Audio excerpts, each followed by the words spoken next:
Here is a numerical type question. Work through the numbers carefully.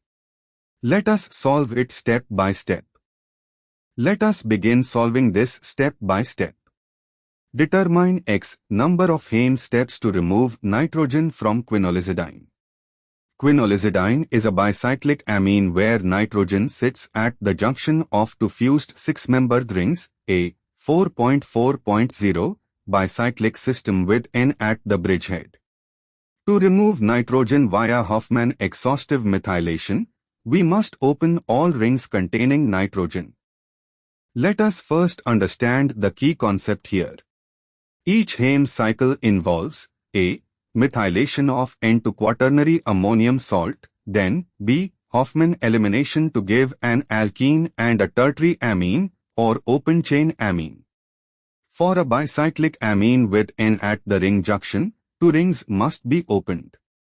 First Hain, methylation plus elimination opens one ring. The nitrogen is still part of a ring, now monocyclic amine with a pendant alkene chain. This gives a monocyclic tertiary amine with an alkene. Second Hain, methylation plus elimination opens the second ring. Nitrogen is now in an open-chain trialkylamine, still attached. Third Hain, methylation plus elimination eliminates the nitrogen entirely as trimethylamine, giving a diene or open-chain product. For quinolizidine, bicyclic, N at junction of two six-membered rings it requires 3 Hain steps to completely remove nitrogen. Therefore X is equal to 3. Moving on to the next step.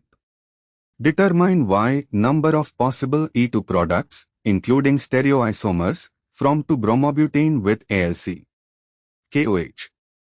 2-bromobutane is CH3, CHBr, CH2, CH3.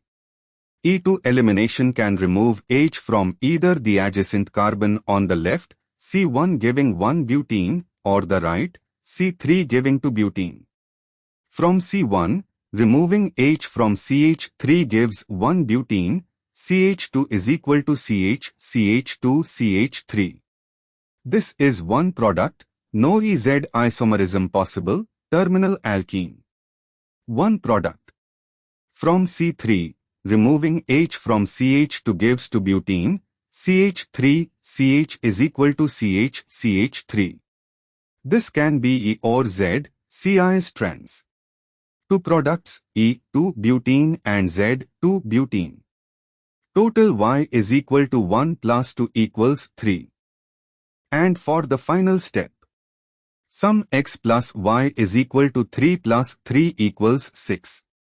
Therefore, the correct answer is 6. Therefore, the correct answer is 6.